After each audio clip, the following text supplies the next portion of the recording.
Hi, welcome to Additional Crew.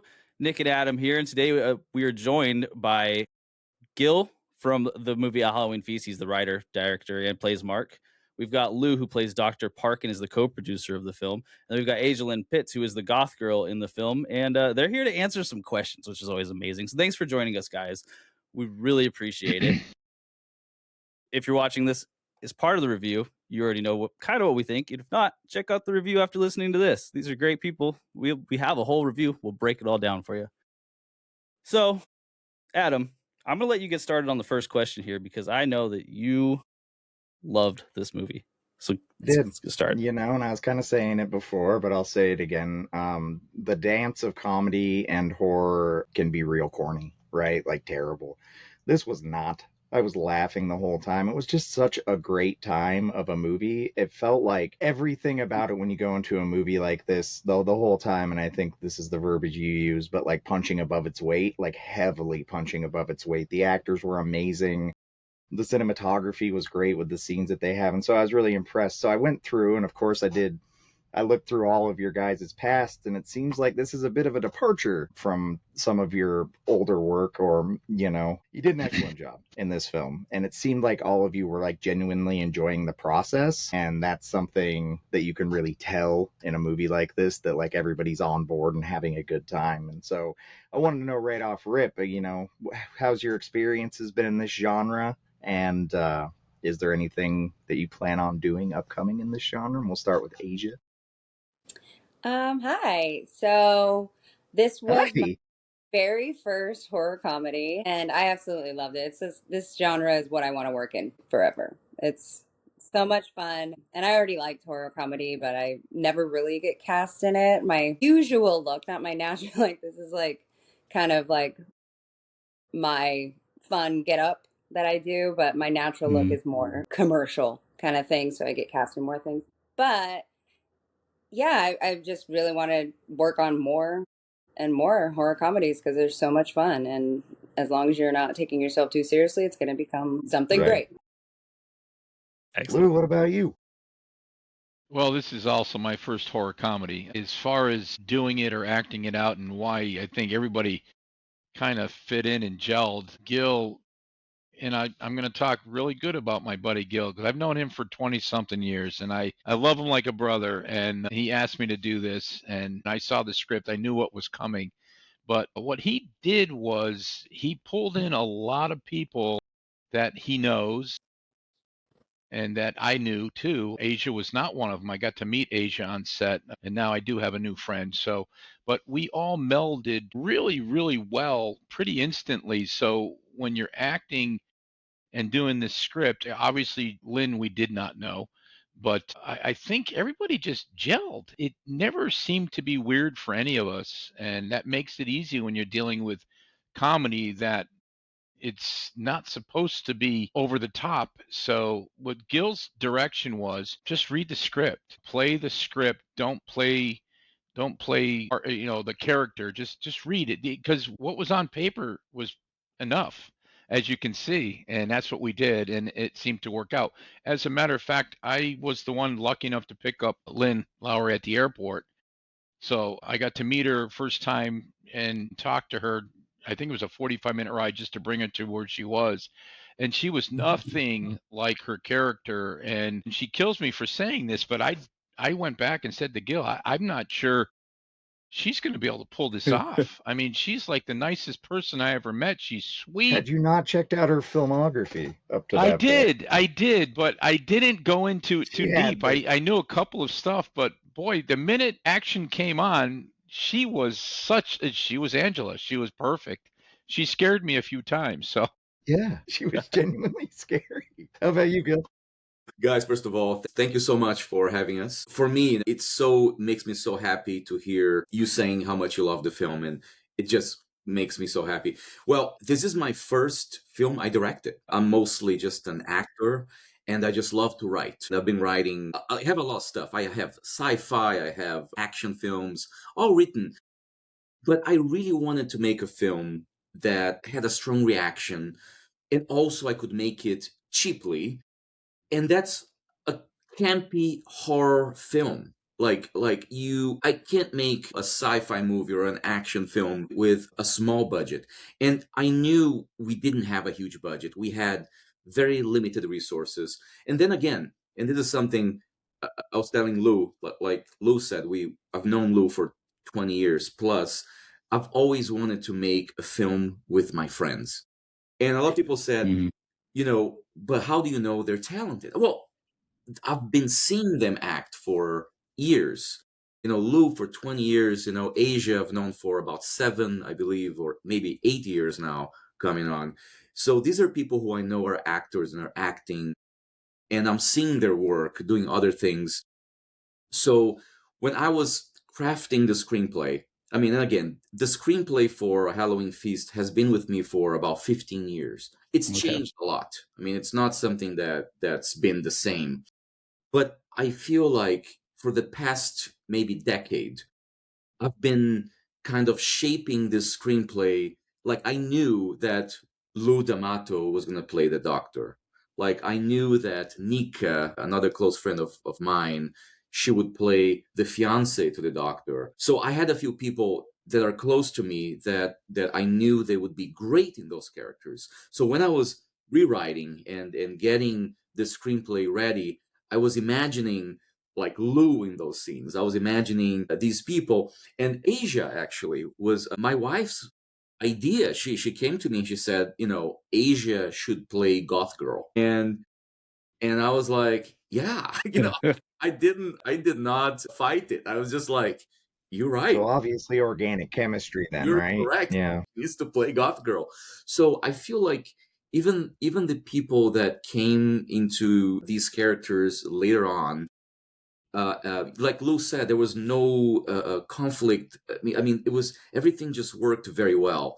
And for a first film for myself, it was just delightful, man. I miss the set life when we were filming this. It was maybe February to March of 2023, about 3 years ago. We were filming, and it was just a great time. I think that's Well, let's hope that this has enough success that we can see you all again in different roles or maybe reprising roles. I guess it's kind of hard for Lou and Goth Girl to reprise their roles, but well. as a head, he will. you know and like you said, I do have new things I'm writing, and I'm hoping that I'll be making a new movie soon. I don't know when. I mean, obviously it's when you're not a trust fund baby, it's a little harder, but fingers crossed. I'm trying. The success is making the art in itself, right? And so you've already got that part. It's awesome that it's also good art for us, the viewers, but you made the thing. Yeah. So kudos to you. It's great because the movie's out there. The movie's out there for about a year now, and it still keeps going. It's funny because it is a Halloween themed movie, and I thought the movie would be popular around Halloween and then it would kind of end. And I was very surprised that people kept watching and reviewing it and commenting online. And suddenly somebody told me, "Oh no, this is for Summerween." You know what Summerween is? Like I had no idea that was such a big thing. People were watching Halloween movies during summer. So like last summer, we're having all this movement, and I was just like, "Oh my god, this is great." To be honest, some of us never stop watching Halloween. Yes, that's real. I have a question. Just because we brought up Lynn earlier, I'm gonna get this one off of. She seemed really energetic and really enthusiastic throughout this whole thing. Like I caught her energy through the scenes I was watching. Did that energy translate into the scenes with other actors? Like, did you guys all just like glom onto that energy when she was acting, and did it elevate you, or like I feel like I could get it through watching the screen, so I can imagine being next to her when she gets into character is just something that immediately changes the way you act. Who would you like to go first? Yeah, that's fair. Yeah. Let's. I'll Well, start. Go ahead, Asia.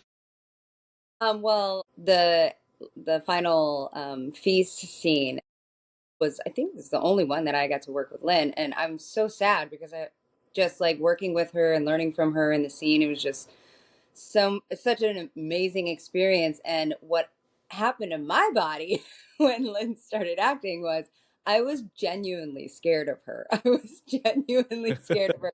The looks she shot me were like chilling, and I was like, "Oh, this is real. I'm afraid of this Yeah, woman." like the thing I put down here was that shift that you had from "Ooh, I'm a witchy goth" into like, seriously, I'm just a girl and I need to get out of here. Like, this is a game. Like, this is a vibe, but I need to leave, was so real feeling. It's like, yeah, it was good. It was good. Yeah, I could tell you feeling the energy though. You seem genuinely concerned. For sure, for sure. How did the finger taste? Was it good? It was pretty gross, so that was a genuine. It also freaked me out a little, so I was like, as soon as I got the feeling, because the bite, it actually felt like a finger, and so that scene was very genuine. I did love the part, and I didn't write this down in here, but where husband has the bones around his finger, and in my brain I'm like, well, didn't she say that she stole the finger and put it in a jar? And then later we find out, like, because I was like, maybe she's the Etsy artist, and then we find out that it's just like not true and completely like it That's the was none vibe. of that. Yeah, Hey, yeah, that I saw. it's a whole act. The idea is that she's doing this whole act, and the audience, because it's funny to goth girl shows the finger to Mark in the house and says, well, I can have the finger. So she is creating all of this fantasy, and it's Yeah. awesome. Mm-hmm. If she only knew. Now back to Lynn. Let's see, Lou. So how was working with Lynn, the energy and everything? Because Lou worked a lot with Lynn. That was great. I loved working with Lynn, and I've been lucky to work, with a few actors over the years, and they do either hurt or help your scenes sometimes. Obviously, Lynn did not hurt it at all. She did elevate you. She wanted you to be better at what you were doing because she was so good at what she was doing. And she never missed a beat, and she never got worried or no anxiety. She just walked on set and did her thing, and she threw surprises out there too. I think in the back of her mind she knew what she was going to do, but she didn't tell some of us. So, and that's perfect for an actor, right? Your expressions are going to be genuine, because like when she went at, oh my god, what's Griggs' character's name now? I forgot his character name. James Griggs, but her husband, when she came out with that knife at him, I mean, I was generally like, holy shit. I did not expect it to go like that. And that whole scene was pretty brutal. Just I'm just watching like, it dude, was run. brutal. What's that? I was just like, dude, run. Right? It was brutal to watch, so I can imagine. So when I saw it on the big screen, it came to life for sure. Yeah. No, she was very, very fun. A big, big, big professional. A lot of And you those could feel the situations difference. she puts you in, right? Like, how many takes are we talking? How many times did you crack up? Or did you hold it together? I held it together. The only person I could not hold it together for was Pancho Moller, who played the thug. King Dick? King Dick. If you someday you'll get to see outtakes. It broke down quite a few times. Yeah, he's Like, I don't hilarious. know what to say to that, or I started laughing. Yeah, I You tell put a pen people. in his eye, man. Yep. So as far as working with Lynn, she was not only the kindest person, but she was so well prepared. I mean, she memorized the screenplay, everything just perfectly. You don't see that very much.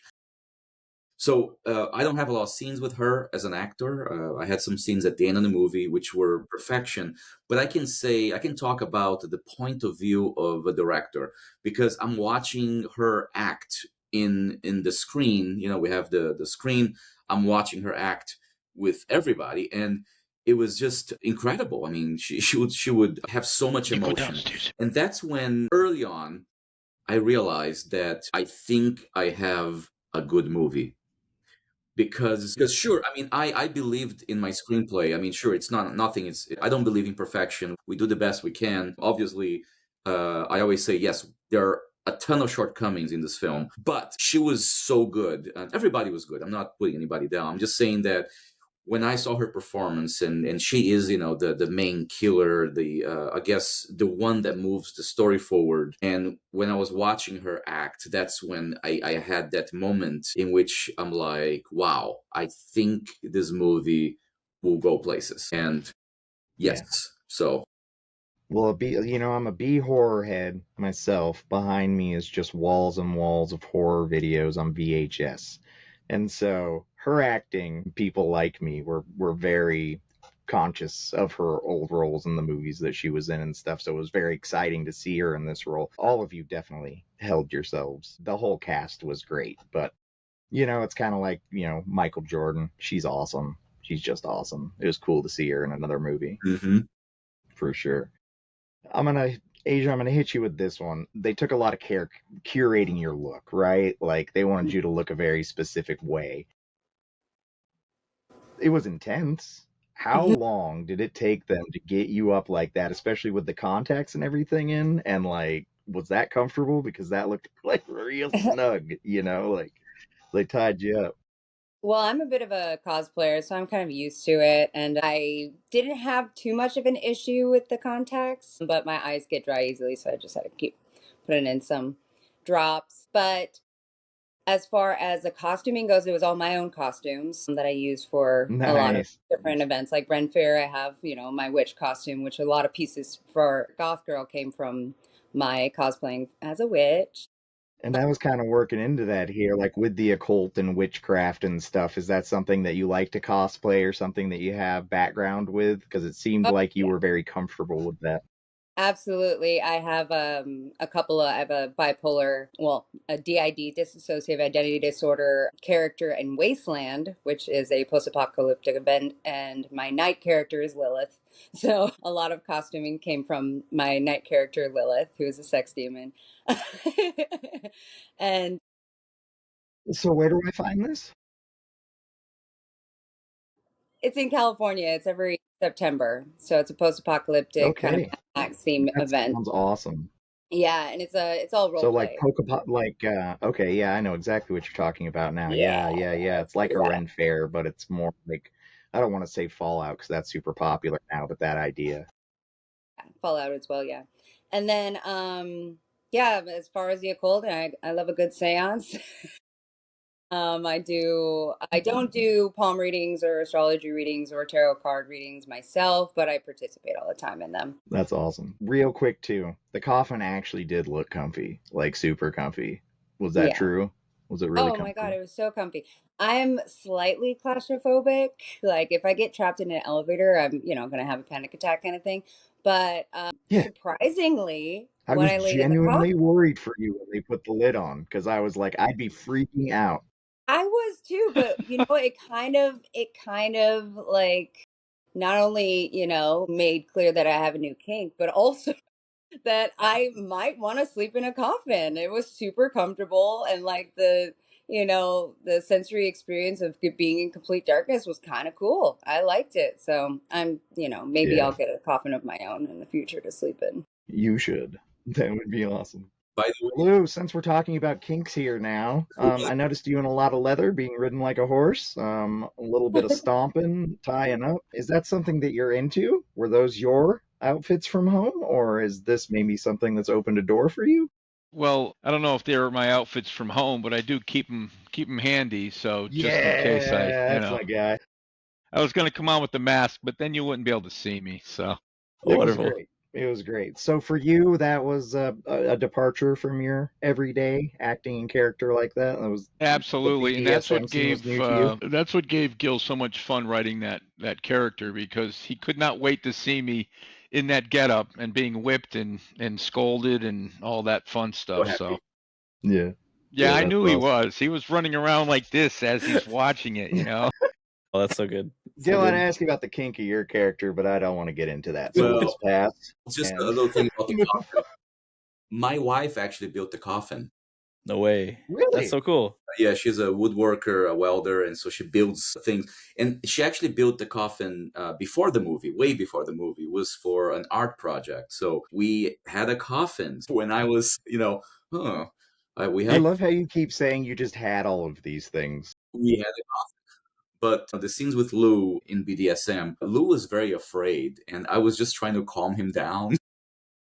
I think it went really well, and he may be adopting a new lifestyle. I'm not sure. You did great. It was hilarious. Once again, especially how you kept a straight face on the scene where she's dominating you on the couch and the husband walks in and you just give her that deadpan. I don't know, man. You did a good job. Thanks, appreciate it. And we're going through the trifecta of costumes here. Gil, you also had a costume that you were wearing halfway through. I don't know, a mascot outfit at the very least. Now, did you have this beforehand? Was this also something you had available to you? I'll tell you, Was no. Boney just on ready? So the idea of the dinosaur suit came because I moved to California 17 years ago. I was broke, and I actually worked as a dinosaur mascot for like 3 days, and I hated it. And I said, "This is horrible." But anyways, no. So I added to the script that element. So um, I actually ordered this dinosaur suit from China, and we had one suit that came, and the box arrived, and I opened it up. I was hoping that it would look good enough to be in the movie, and the thing looked nothing like a dinosaur. It was just awful, and I wrote an angry message to China, and I said, "You have to refund my money." I took a picture, and I said, "This is not what I bought." And they totally cared and fixed it for you, right? They actually, let me no, no, no. Let me tell you what happened. They, I said I was gonna write a real bad review if they didn't refund my money. So they refunded my money, and Damn. then my wife, who is very handy, she crafted the dinosaur on that What? suit. So it was a very unique piece of dinosaur suit, which was nerve-wracking because you're shooting a movie with fake blood everywhere, and we couldn't get it dirty. Imagine this is a movie full of blood and killings and deaths, and it was There's not enough just like, oh Scotch Guard, shit. right? I have to be, we have these scenes that we have to keep the suit clean because we only have one. So it was it was very stressful to be shooting this movie for 20 days and being so careful because we can't damage this one suit we had. Luckily, it was winter. I think somebody mentioned it because The heat. it would have been Yeah. impossible. I mean, trust me, I was rushing the production of the movie because I'm like, Lou, no, we gotta shoot it right now because if we don't shoot the movie right Because now, if it's 100 and I'm in this, I'm gonna die. I'm gonna die. Well, that's awesome. Totally off topic, but has your wife seen Denver the Last Dinosaur? You guys remember that I do cartoon? need to see that. No, I have not seen that. Because that is what Boney looks like. It's good to There's know. a whole theme Funny. song. It's like an 80s cartoon called Denver the Last Dinosaur. He's a skateboarding dinosaur. I love it. I was singing it when you came on screen in the costume. I was like, yeah, that's him. That's him. I love it. I'm gonna have to check this out.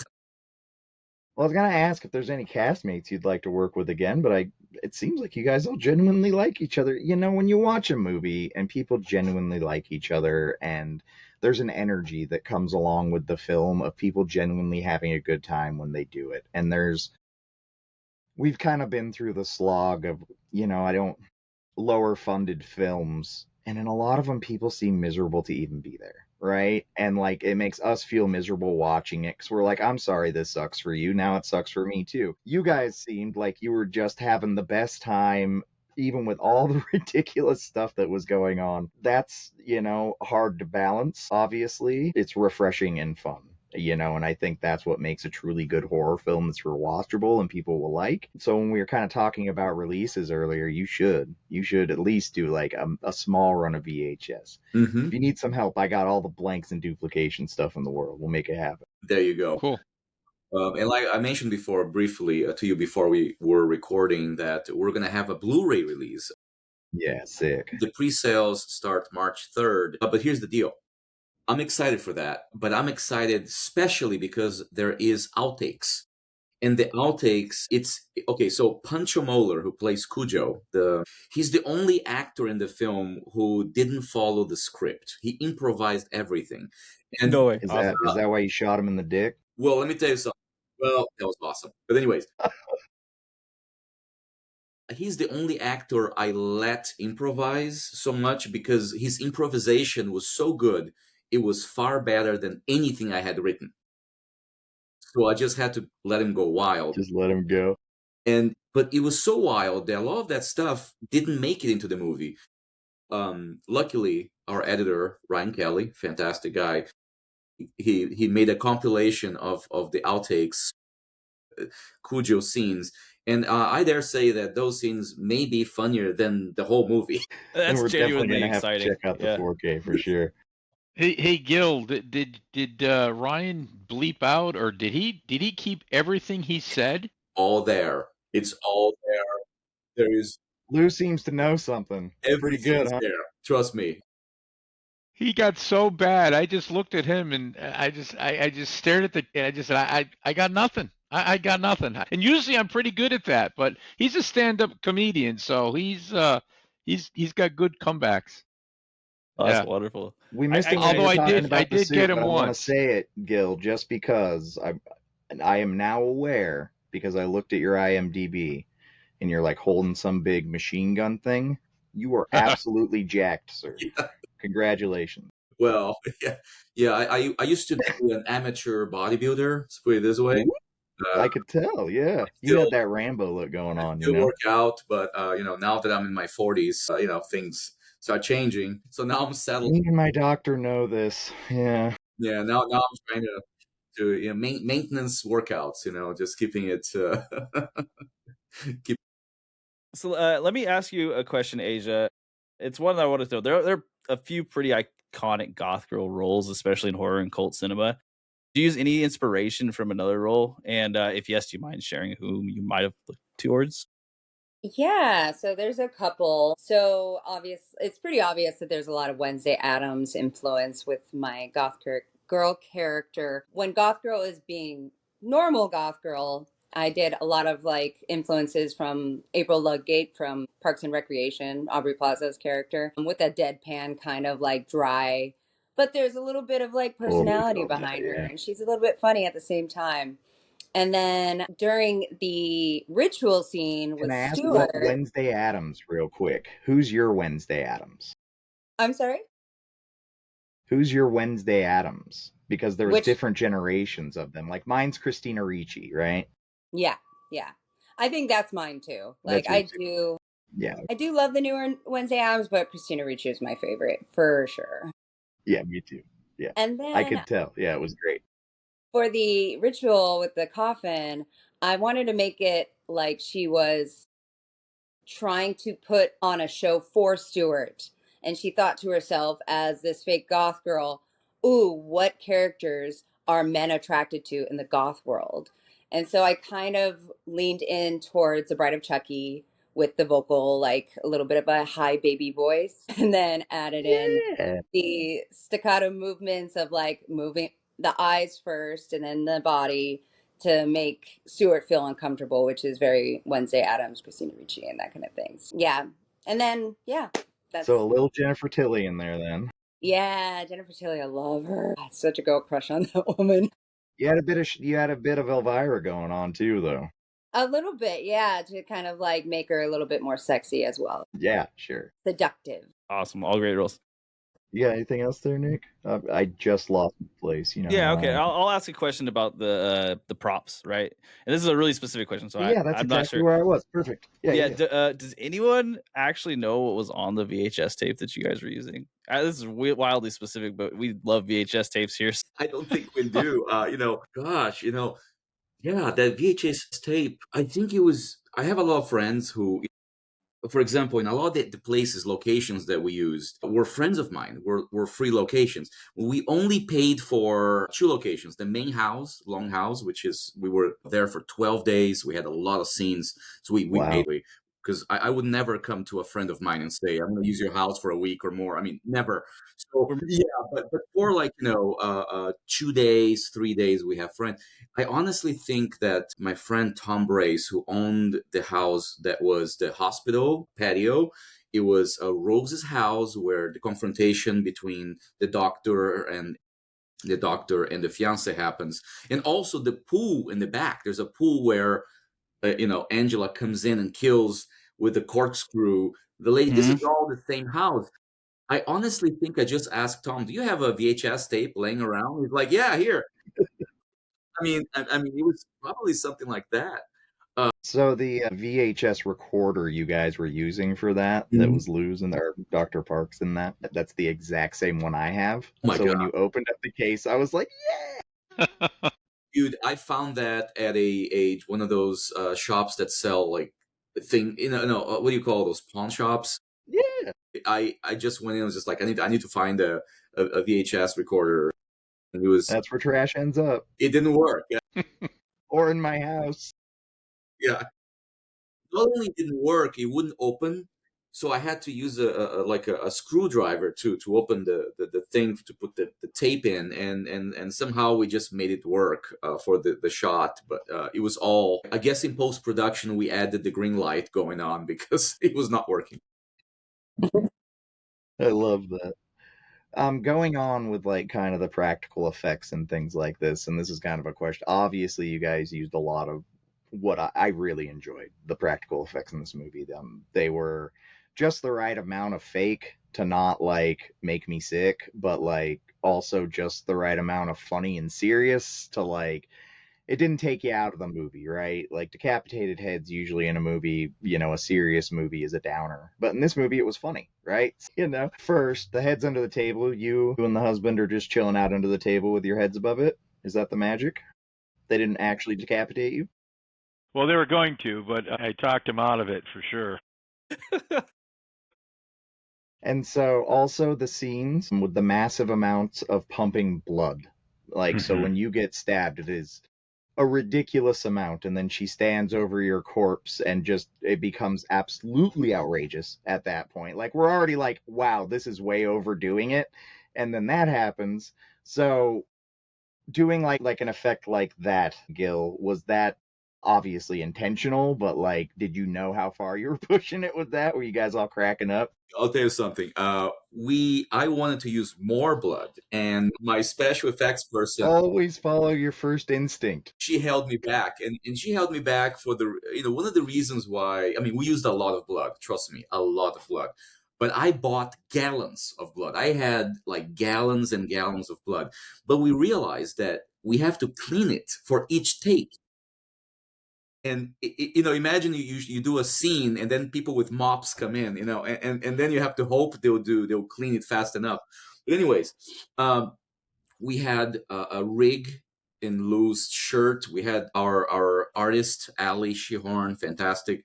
She had a pump, so she had all taken care of, and she could do more blood or less blood, and she had control of how much blood would come out. Well, Yeah, that was like the fountain in Vegas, it was the Bellagio fountain. That's exactly what I got from it. So good. We got a little bit less. Like maybe we got what's a little smaller than Bellagio fountains. We got a little bit less. It had that vibe to it though, with the waving, But the part where Angela steps over Lou and gets the blood up, that was improvised. That was not in the script.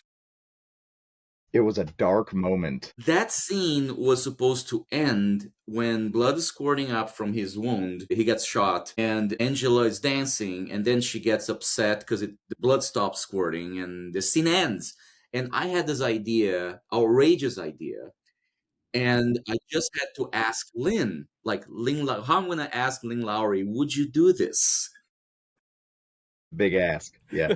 He came up to me I'm not going to steal, I'll just say just my little piece. He came up to me and said to me, Lou, and he did this a lot, by the way, I've got a great idea. I'm like, what do you got, Gil? And we're how close to the scene are we, Gil? We're like, not that, we're very close to that, doing this scene. I think if she steps on you and it squirts up and she can have an orgasm and all this, I go, what? He tells me again, I says, I'll tell you what, Gil, you go ask her. If she says yes, we'll do it. Well, the rest is history. So a good producer right there. Producer.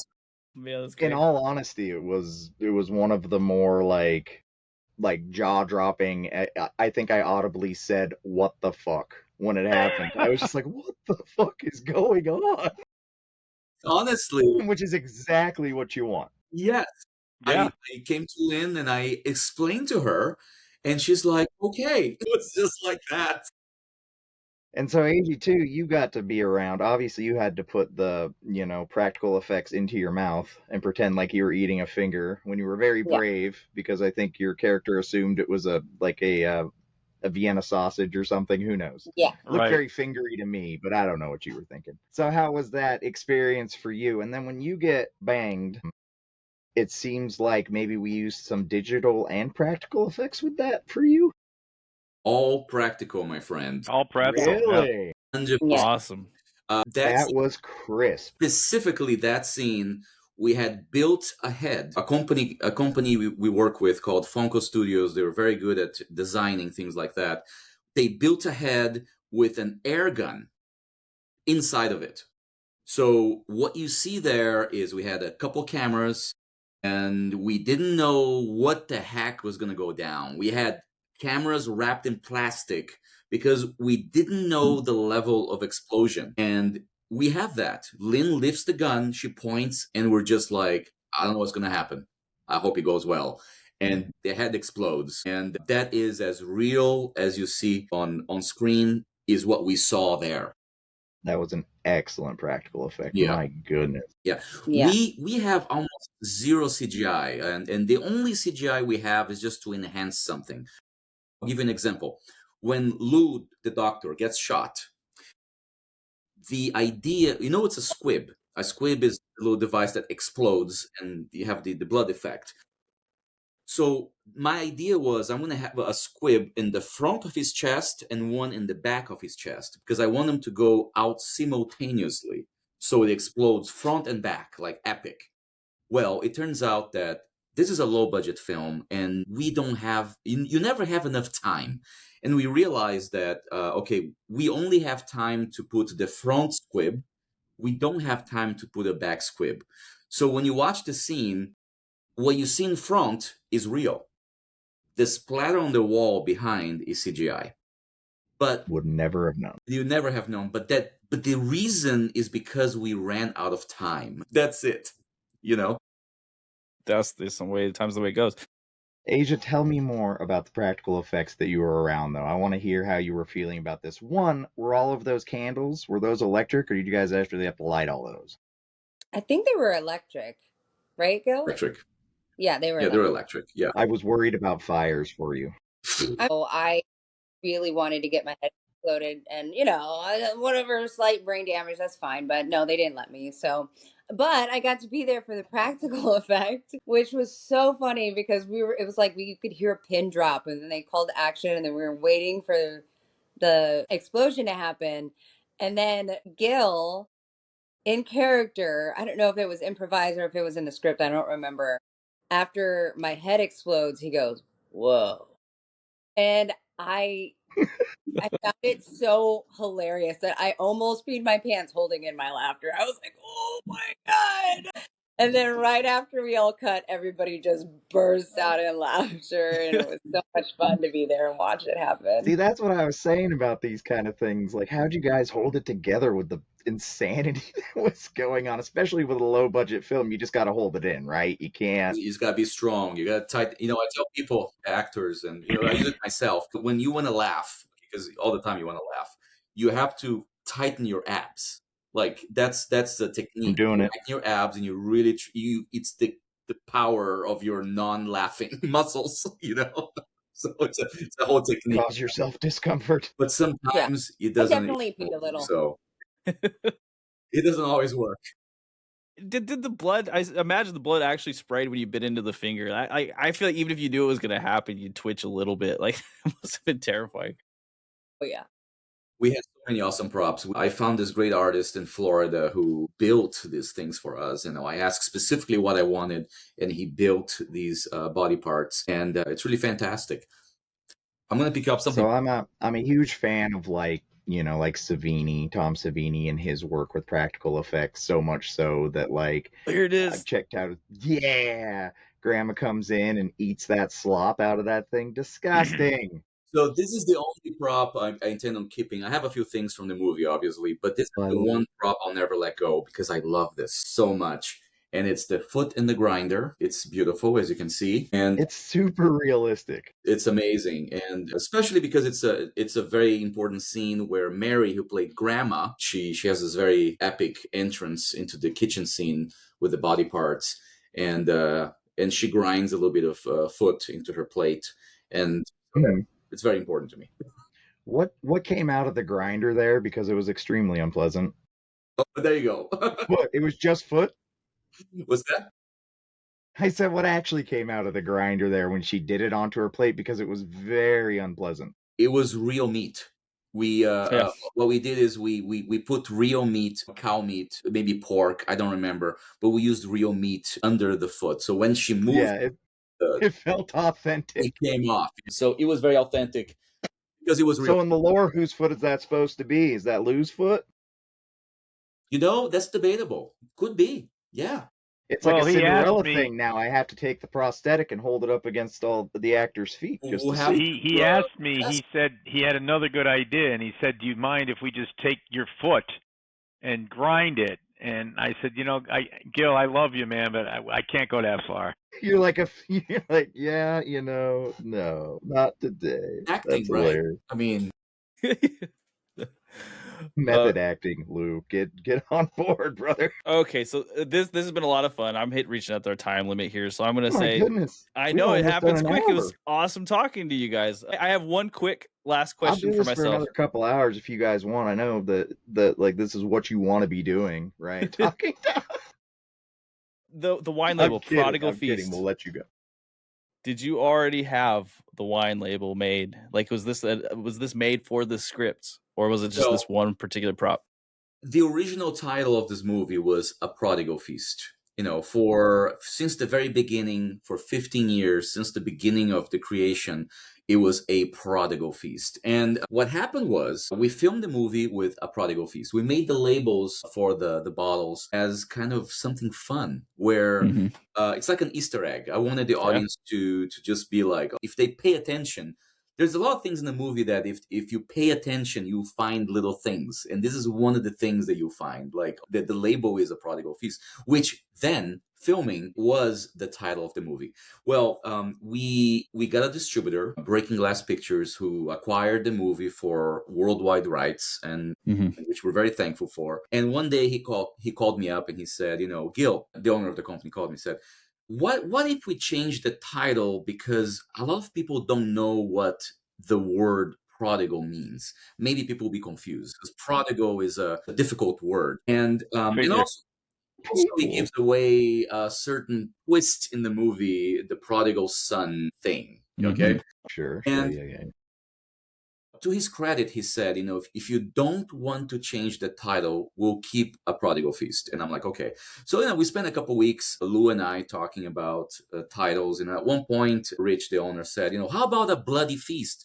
And I think we almost became A Bloody Feast. Almost. And one day, Lou says, I can't think of anything but A Halloween Feast. And I'm like, hold on. And I'm like, that's great. Sure, I mean he ends in Halloween. It's not a movie that was designed to being a full Halloween movie, but the climax is during Halloween. And I was excited. I was just like, hey, let's go with it. And that is the reason why it's the title. Definitely not a Halloween movie though. Definitely an anytime movie. Yeah, it's an anytime movie. Yeah. Yeah. I think that's why we're having so much momentum outside of Halloween, because it's not a specific Halloween movie. I mean, the movie is about this family and the dysfunctionality of their family and the friends and how like wacky everybody is. It's not a movie about Halloween. The climax dinner could have happened on 4th of July. You know what I mean? But certain elements, Halloween elements, which I love Halloween, and the elements of Halloween I love, like we have the trick-or-treaters coming to the door. You have which was great, right? Yeah, they're fantastic. And also, I really wanted to have a Halloween party in the movie, and people were wearing costumes, and it's fun, and so I'm gonna say maybe like the last 45 minutes of the film are Halloween Day and Halloween Night, and I think it's great. Then we're finally on Halloween, and I love it. Yeah, it's awesome. It grabbed the heart, is what I'm hearing. It's excellent. Last thing, if you want to tell us where people can, or if you want to tell the people who are listening where they can find your movie, that'd be amazing. So, go to Tubi. It's free. But it has ads. If you don't want to see ads, you can go to Amazon Prime. It's 99 cents for rental. You can go. Which I wish I would have done, people out there, because I watched it on Tubi. Some crazy stuff was happening, and all of a sudden it was a Red Lobster commercial, and I was completely like, no, like taken out of it. Yeah. So then I went and rented it so I didn't have to watch ads. Watch it without ads. It's important. 99 cents, guys, on Amazon Prime. And here's the thing, I know it's hard for most people, general audiences. They don't want to pay to see independent films, and that's normal. That's why I say Tubi, it's good quality, but there are ads. So yeah, go to Tubi, go to Amazon Prime, go to iTunes. It's on Google Play. Roku, I think it may still be on Roku. It was on Roku for I think only a year, maybe leaving. But it's in many platforms. And I tell people also, if you do watch, it really helps us if you go write a review. The platform Letterboxd, it's a great platform for film lovers. It's really more nuanced for independent filmmakers. So I say go on Letterboxd, write a little review, be honest. I like honest reviews, even if something you didn't like, you just write what you like, what you didn't like. It really helps the movie. Will do. Yeah. And everybody else do that too. So again, thank you guys so much. For the people who are watching, check out our full review. If you're watching the interview, it'll come out, I believe, next Thursday. I forget the day of somebody. You'll see it on the channel if you're on here. Thank you guys so much. Again, we really appreciate your time. And it was great talking to y'all. Thank you. Thank you very much. And if you want to do it again, we'd be more than happy to join. It was an excellent conversation. Thanks, guys. Thank you. Bye. Thank you. Thank you.